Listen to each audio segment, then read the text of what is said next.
Okay, folks, here's the ingredients for my keto brownies. We got 2 cans of unsweetened Thai Kitchen coconut milk. I get these at Costco. They come in a box of 6 cans, I believe. And I use the whole can. It's going to be separated when you open it, so you want to use the white and the liquid. So the entire can, 2 cans. Then I've got 1 egg, 1 large egg, 6 tablespoons of almond flour, cacao powder. I use like 5 tablespoons of it, but this is per your taste on how dark you like it.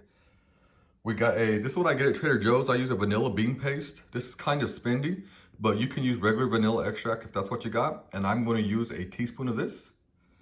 Clabber Girl baking powder, I use a teaspoon of this. And in this cup here, I got a 1/4 teaspoon of salt and a 1/2 cup of Cacao brown sweetener, the monk fruit sweetener.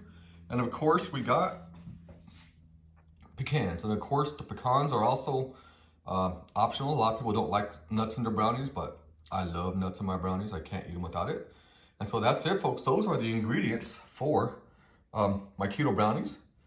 I also put in a tablespoon of butter, which is optional, but I just like a little extra fat, a little flavor. So these are the ingredients. And here shortly, we're going to look at the method for cooking this. Okay, and here we go with the cooking technique. So you see I've got a big, nice, heavy bottom pan here on the stove. It's getting hot. I'm going to pour in both cans of my coconut cream. A lot of times this will be separated and it will be the cream and the liquid separated, but you got to mix that up and use a whole can. So 2 full cans of that. Make sure you get it all out of there. That's the good stuff. And of course, I'm going to put in my 1 tablespoon. This is the sweet cream unsalted Kerrygold butter. That's the only type I use. And into that, we're also going to put in our salt and our sugar, or it's not sugar, it's brown monk fruit sweetener. And into that, we're also going to throw in our little dash of vanilla paste. So yeah, so it's going to be about a teaspoon. That's really thick, so that's enough of that. But if you're using extract, the liquid extract, you want to use a teaspoon. And then we're just going to take and mix that all up, and we're going to cook this down until we make a condensed milk. So this is going to take, I'll say about 15-20 minutes. You want to use something that is non-stick. This is what I usually start with. Just so mix that all up in there. And as it gets hot, it's going to start boiling. What we're going to do is we're going to bring this to a boil, a slow boil, and then it will we'll turn it down, just keep it simmering, and we'll cook it and reduce it and condense it until when you take your spatula and you do this, you leave a line through there. You'll be able to see the bottom of the pan nice and clean. And so I will continue cooking this, and when it is condensed, I will go ahead and show you the next steps. All right, okay, folks. So you can see here that it's boiling now. And so what I'm going to do is I'm just going to take my heat here. I'm going to turn it down to about medium high, and then continue cooking this and stirring it. And you'll want to continue to stir it, or else this will burn. So you'll bring it down, and we're going to cook this down until it gets really thick. And when it gets to the point where it is ready to go, I will show you what it looks like. That way you'll have a point of reference for what I mean when I say you just drag the spat through it and leave a line there. And also, before all this, you want to heat your oven at the beginning of it. You want to heat your oven up to 350 degrees, and line a brownie pan like I got here, a brownie pan with some parchment paper. That way you can put this directly in there after we're through preparing it. So, all right, I'll cook this down some more and be back in just a sec.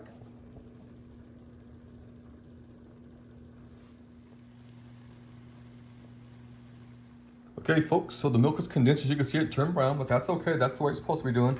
And when you drag that through there, you can see the line follow it. You can see the bottom of the pan. That is what we want, just like that. Okay, so I'm recording with one hand. I've decided just to do my videos another way instead of trying to do them all professional, because I ain't into that. I'm just holding with one hand, so things are a little bit jerky. But that is where we want the milk. And now what we're going to do is we're going to add in the finest powder first, which is your cocoa powder, the cacao powder. And like I said, it's about 6 tablespoons, which is about a 1/2 cup, 1/4 cup. But you can start with the 1/4 cup and then work it in. And we want to do this while it's hot. You can take it off the heat, but the mixture needs to be hot. And just mix that in. And of course, the cacao powder is to your chocolatey desire, as however you like it, how much chocolate you like it. That is how much you put in there. But I would suggest start with 1/4 cup and then mixing it up real good. And then right after this, we are going to add in the almond flour. And the almond flour and the baking powder. And then after that's all good and mixed up, we will add in, the last thing we add is the egg, because you want it to be, you don't want to cook the egg. And so by the time you get through adding the almond flour and everything in there, this is cool enough where it's not going to cook the egg. So me, I like mine really dark, so I'm going to add some more cacao powder in there. And actually, I'm going to switch to a whisk for this. So just give me here. There we go. And bring this over here. And just continue, you know, just whisk it all up. Whisk it. Whisk it all in there and just get that as dark as you like it. I like dark chocolate, so I put quite a bit in there. But it's up to your, you know, your taste. And you always want to taste it for sweetness as well. Add more if you want. It all depends on how sweet you like it, but I like pretty much dark chocolate, but I don't like it super sweet. So we're going to mix that all up in there. And so always with anything you cook, before you do anything, before you cook it, actually cook it, you always want to taste everything for your desired flavor and profile. So yeah, that is, well, maybe just a little bit more, because like I said, I like dark chocolate. That looks more like a milk chocolate. So I'm going to add in another, you know, a big spoon here, about 2 tablespoons more chocolate, and that's going to be good for me. And then I'll mix that all up again. I know if this video was crazy, I apologize, but like I said in the very, very beginning, I ain't doing this for a living, making money. I'm just sharing some of my videos with y'all to see, you know, just for fun. And that's why you're going to see very sporadic, like it's probably been a couple months since I actually posted a video. I think my last one was I was talking about maybe a tamale pie, but you know, I just never could get that recipe to where I liked it, so I ditched it. Sometimes that happens, you know, you get plans, it looks like it's going to turn out good, but then it don't. And you know, that's just the way things go. Okay, so I got that, the darkness level and the chocolate level to my liking. Now I'm going to add in the almond flour. This is just blanched almond flour that I get from Costco. I pretty much get all my ingredients from Costco. And the good thing about these ingredients is, if you've been on keto for a while, you have all of this in your pantry already. So it's no big deal to go out and find it.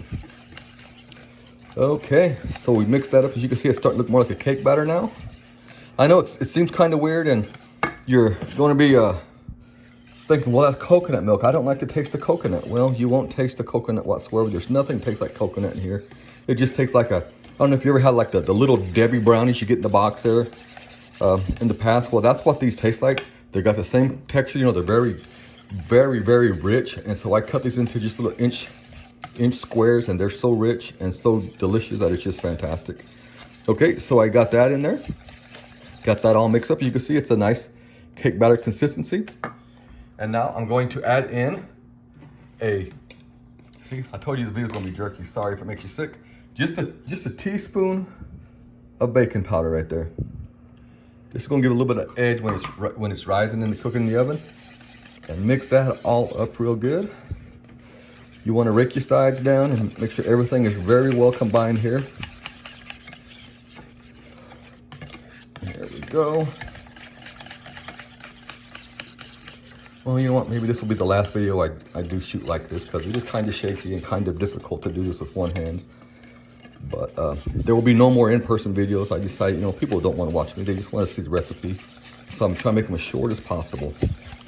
Okay, I got that in there. Now the last thing to add in there is the egg. You want to make sure it's not too hot, and it's steaming though. It's not, yeah, it's good.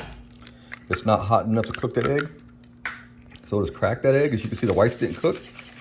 And then beat her up real good. Again, you know, this is like making regular cake batter. Mix it all up in there. And the last thing I'm going to add in here is I'm just going to put in some nuts. I got some pecans chopped up. I'm just going to put in the pecans. Fold them in there, just mix them up in there. And then I'm going to pour this into my brownie pan. And then I'm going to put it in the 350 oven. I'm going to bake it for 30 minutes. And just like regular brownies, you take a toothpick, stick in the middle. If it comes out clean, they're done. But what I did is I took the brownie pan and I just put a piece of parchment paper in the bottom of it. That way the bottom of this don't stick. If you ain't got the parchment paper, I would suggest, you know, putting a good coat of butter or something on the pan. That way they don't stick. And so with these, after they're done, you let them set in that pan for about 5 to 10 minutes, cool down. Then you just lift off that parchment paper, put them on a plate, stick them in the fridge for an hour or so, take them out and cut them and enjoy. And of course, I'm going to show you the finished product when it is done. So yeah, I'm going to add in my pecans, mix it up, put it in the pan, stick it in the oven, bake it, go through all that process, and then come back and show you how it looks and take a taste test. All right, until then, I'll see you in just a few seconds. There's what it looks like in the pan. You just put it in a cake batter and just spread it around. All right, into the oven it goes. Okay, folks, there they are. The brownies, they baked for 40 minutes in the oven at 350, and they've been in the fridge for about an hour. So I'm gonna go ahead and cut these. These are very rich, so you cut them into really small squares. Let me see if I can do this here. There we go.